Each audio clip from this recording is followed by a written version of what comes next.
Welcome to Section 420, Talkin Yankees, the podcast. Well, the Yankees take 3 out of 4 in Tampa in their own training facility at George M. Steinbrenner Field. But that's not weird enough. Probably 4 of the most bizarre games you could get in April. Even if you look at the calendar, an April game, you kind of forget it. But I can't remember like a 4-game set where just like something crazy happened each of the games there. So felt we'll reflect on the whole thing and in this 4-game series against Tampa, which seemed like it took the entire week there. So we'll go over the highs, the lows. Of course, the lows will be with Devin Williams blowing yet another game and blowing another lead there, and again, getting Yankee fans even more nervous about him coming out in the 9th inning. So we'll get into the whole thing, the good, the bad, and the ugly. But before we get started, make sure you subscribe to this podcast, Section 420 Talkin Yankees, the podcast, and there's also the YouTube version of the show. Go to YouTube, search for Section 420 Talkin Yankees, and subscribe there as well. So again, of course, we know the Hurricanes from a couple of months ago destroyed Tropicana Field, and then again the Yankees were kind enough to extend George M. Steinbrenner Field, which is bigger and more complex than your typical minor league park, which could handle probably the people that would go to a Tampa Bay Rays game, which is not many there. So even though it's a minor league park, since it's yankeed up, so to speak, again the Yankees were kind enough to lend it to them, rent it out to them. They converted it to their home field there. So again, Yankees kind of playing a familiar territory, even though technically they were the road team. Now, the first game, I guess you look at that, the concerning of Will Warren wasn't able to get out of the second inning, and again, the jury's going to be out on him still. Again, him and Carrasco kind of the bottom end of that bullpen. And again, you have Schmidt ready locked in. He's going to have his next start, of course, in the opening series against Cleveland. And I guess when Stroman comes back, it's going to be interesting, again, who stays, who goes. And again, each of these starts by either Carrasco or Will Warren are going to be crucial if they want to stay into this rotation.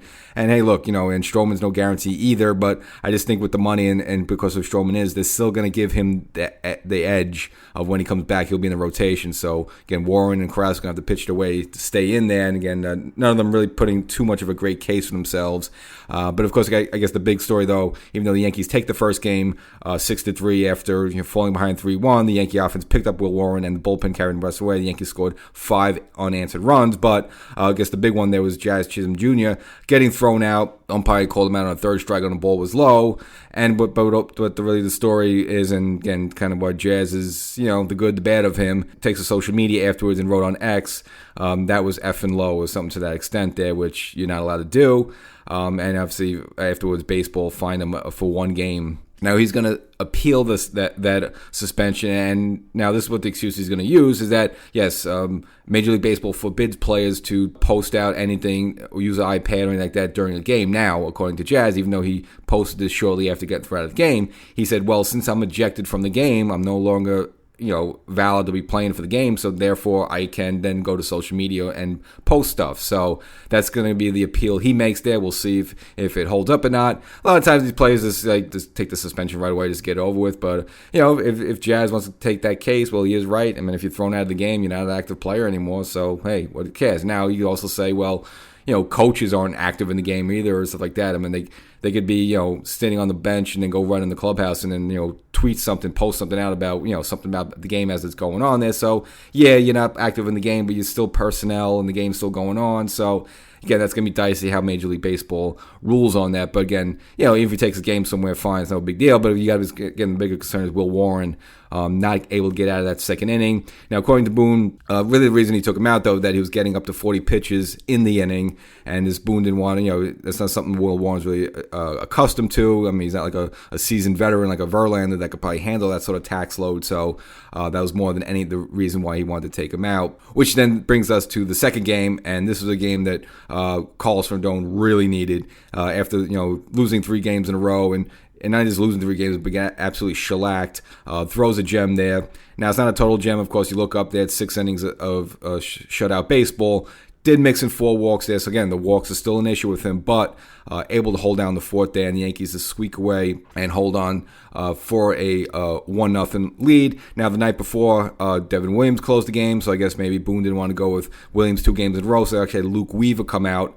And this is what's going to cause controversy because he had a smooth 9th inning there, and the Yankees were able to take the game at a 1-0 score, which then brings us to the Devin Williams game, and that's, of course, the Saturday game where Williams comes out in the 9th And the teaser there that the Yankees were leading the ninth by a score of 6-4, so you figure he's going to come out anyway. But the Yankees tack on 2 more runs, so he increased the lead to 8-4. So you feel even more confident about this. Still, and then maybe this is what threw him off. I don't know. Again, some of these closes, some of these people are head cases. I don't know. Maybe the fact that it wasn't a 2-run lead anymore. Now it's a save situation. Now it's a 4-run lead. It's just a regular quote unquote outing. And they say, well, some of these closes don't have the same mojo, the same juice if it's not a safe situation.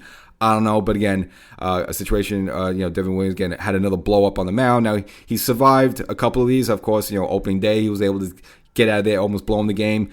He had to be yanked out of the Detroit game after almost blowing that one, and needed Tim Hill to get the final out there with bases loaded. But this time, unfortunately, the walls caved in on him. Again, did get the first out. Now had a little bit of bad luck. An infield hit there to third base, and Cabrera also with a throwing error that allowed him a runner to move to third. But after that, issued a walk to Rovette, and then gave up a pair of doubles, one to Chandler Simpson. It was a ground rule double, and then the big killer there was to Brandon Lau, who tied the game there. Now the Yankees with a nifty double play to get out of it, but again, blowing a 4-run lead. And again, just something with this guy, in this case, it really wasn't the walks overall that killed him, but just again, he got hit, slammed hard with 2 doubles there. I know he had the bad luck with the Cabrera play and stuff like that. I mean, that's kind of opens the floodgate, but come on, you cannot blow a 4-run lead. And then Gomez gives up the game-winning home run there in the 10th inning. I mean, at that point, whatever, it's over anyway. If you're the road team, again, with the ghost run and stuff like that, you're pretty much dead meat if you're on the road. And we saw the Yankees lose in Pittsburgh, a walk-off hit, and that was to Devin Williams, and this time was a home run to Gomez. And just, and kind of get kicking yourself in the pants because you had an 8-4 lead. Everything's working right for you. Obviously Tampa's not really a good team. They're in last place in the AL East, a couple games under there. So pound your chest that you're about to take 3 out of 3 against Tampa Bay there. But still, terrible game to lose. And again, for Williams, it's another meltdown for him on the mound. Now everyone's saying the right thing. He's Judge saying yes, he's the best closer in the game. He's he just needs to get there. He's just struggling, all that stuff there. But clearly something wrong with this guy. Baseball season about a little less than a month now, and this guy's had 3 kind of, would you say, major blow-ups. Again, this one where he lost, but I look at opening day and I look at the Detroit game. Again, those 3 big-time sort of blow-ups he's had on the mound there, and so this is a problem now. And I addressed this in the latest YouTube episode, if you want to go check it out as well, kind of long range. I mean, either it's physical, where remember he had a hurt back last year, missed a significant amount of time. I don't know, did he fully heal then and not fully healed now, or is this a mental case? Ever since he gave up that big 3-run home run to Pete Alonso, he has not been the same guy. And in the YouTube episode, I pointed to the Jim Leyritz situation in '96 against Mark Wahlers. Remember, Mark Wahlers was the top closer in the game. He was kind of like the only one that at the time was throwing like 100 miles per hour, triple digits, and had that and the nasty slider and the splitter and stuff like that. And then once Leyritz hit that big game-tying home run in Game 4, then the Tigers scored 6-6. Mark Wahlers was never the same closer after that. Struggled with Atlanta, bounced around. He was with the Yankees a little bit. And, yeah, he always had the high velocity, but could not put away hitters anymore. And unfortunately, that's kind of what Devin Williams looked like right now. His stuff isn't dominating. He's not coming out there. A lot of these closers come out there, they're all huffing and puffing, they're pumping their chest, and they usually blow these hitters away. Even like Luke Weaver, he's a very unassuming guy. Okay, he's not really high emotional guy like that, but he just comes in and just dominates. And like you kind of say to these hitters, wow, they didn't even stand a chance. You never really say that with Devin. Like he doesn't just come out and just blow guys away and just dominate. And like wow, he really looked sharp. Those hitters didn't have any chance there. So it's hard to say whether that's a physical thing, whether it's a mental thing. I don't know, but he's got to find it there. Now, all that being said, I still think you still have to trot him out there. Again, it gets to a point where he's just unbearable and just, he's costing like multiple games in a row, stuff like that. Then you got to yank him out. So even with this blow up today, this latest blow up, I still say you stick with him as your main 9th inning guy. Again, the Yankees kind of gave him the Rendon game off and let Luke Weaver close that one out for his second save of the season, but you still got to run him out there. And I made this argument in the YouTube episode is because, again, I think the Yankees' best shot in this postseason is that you have a Luke Weaver who give you 2 innings, the 7th and 8th, and then Devin Williams on top of his game to close out in the 9th. And again, he can't reach there and get to that level unless you keep getting him out there, let him finally find it, whatever's going on with him, whether it's mental, physical, whatever. And then if you have him as what he should be, then again, I think that will be the Yankees' strength in the postseason, because the starters for the Yankees, other than obviously Max Fried, stuff like that, you got to hold your breath with some of these guys. So again, the Yankees having a strong bullpen, which they have, Fernando Cruz really starting to coming on here. as a bit of a budding star for the Yankees. I mean, he just blows everyone away when he comes in, and he was needed to save the final game, and I'll get to that one in a moment there. But again, the Yankees are putting together themselves a pretty darn good bullpen, and you still have someone like Loizaga and Scott Efros coming in around the corner there. So this bullpen has a chance to be really exceptional. But again, the cherry on top, though, is having Devin Williams as your ninth inning man. So that all being said, you still got him trot him out there till you get to the point where you can't handle it, and then you make an adjustment from there. But from right now, I still you stick with Devin Williams for the Yankees. You're right now leading the AL East by 2 games, not a lot, and really just watch the standings too much yet. It's still a little early for that, but it's still a good indicator, where this Yankee team is at. And I think, again, if they just need to get Williams right, if they're able to, get where they want to be in the postseason, and then it brings us to the final game, the controversial, no-hit error situation with Max Fried, who was rolling along in Tampa, dominating, and in the 6th inning there, ground ball to Paul Goldschmidt, first base. Now, look, it was an easy play, but not a routine play, but he kind of took his eye off the ball a little bit, looks like that, trying to field it at first base. It popped off his glove. And initially, they awarded it as an error. So what they did, you kind of looked up the scoreboard, and Max Fried, had no hits through 6 there. And with the error, though, that kept the no-hitter going. Now, this is a little bit of an interesting situation because, usually, after he pitched the 7th inning, they still kept the score, they still kept it as an error. So you figure coming on the 8th inning there, everyone was kind of surprised when official scorer Bill Matthews, and I guess that name might live in a little Yankee history as a trivia question, I guess the official score decided to change it from an error to a hit. So even without anything happening, that automatically took away the no-hitter for Max Fried, which was kind of annoying because a little before that, before we knew this was going to be changed, there was a pop-up in the in center field there, and Jazz playing second there, really ranged over, almost going into left field to make an amazing catch to keep the no-hitter intact. So, you got the emotions going. You feel, you got the no-hitter going. Jazz makes this unbelievable play, get through the 7th inning, and you're like, wow, I think this really happened, only 6 outs away. And then, of course, we get the news that, obviously they changed the score. So, and Max Fried, without really have no ability to do anything about it, has to suck it up, and no, he's not getting a no-hitter there. So, again, each of these 4 games has had something bizarre, weird, from, Jazz being thrown out, Rendon, pitching a gem when he really needed it. Then you got the Devin Williams blowing a 4-run lead in the 9th, and then this final game, Max Fried, who still spun a gem. Boone did take him out in the 8th inning, after 7 2/3 of work there. This brilliant shutout baseball, 2 strikeouts, 2 walks there.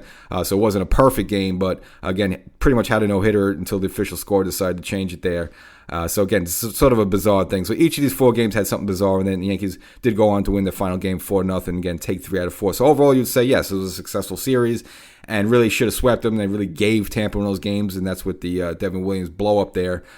So again, just kind of a bizarre sort of series. So I just felt it was really good to reflect on it.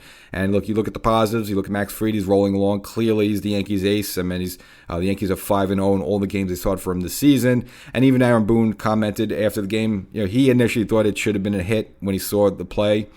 So he was kind of surprised they called it an error, but again, he just feels like every ballpark is just a different situation, and usually the home field kind of favors whatever is good for that home team there. Now, I know Tampa technically is the home team, but it kind of technically is the Yankees facility, so, I don't know how that works there, but usually they'll score something, an error or a hit, just, if something is favorable to the hometown player, the hometown team there. So that was kind of an interesting twist there, but nevertheless, again, you like Max Fried, what he's doing. You like Rodon, put in a strong start. Okay, but again, this Tampa team's a last place team. I'll take the win. I'll take a dominating, 6 shutout inning of work there for him. But obviously, you need him to keep going along there. This Yankee team, obviously, without Cole and we don't know when Luis Gil's coming back yet. Again, still has to be pitching much better than he was in the previous couple starts. But he was just absolutely getting torched and blowing up, and really giving the Yankee offense no shot to even come and compete in the game there.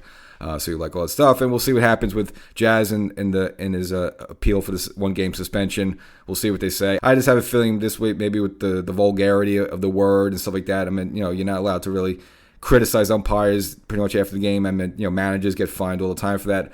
I have a feeling, I know he's going to use the thing that I was thrown out of the game there, and therefore I wasn't active participant. But I just think the vulgarity of his comments, stuff like that, I think the rule is going to stand, and he's probably going to have to take that 1-game suspension at some point there. So the Yankees move on. They open up a series against the Cleveland Guardians. Clark Schmidt will get the ball in the first game. Again, he's kind of working his way up, and his first start coming back, he actually went a little longer than I thought he would there. So let's see where the Yankees might push him up to 90 pitches if, again, he's effective there. So we'll catch you next time.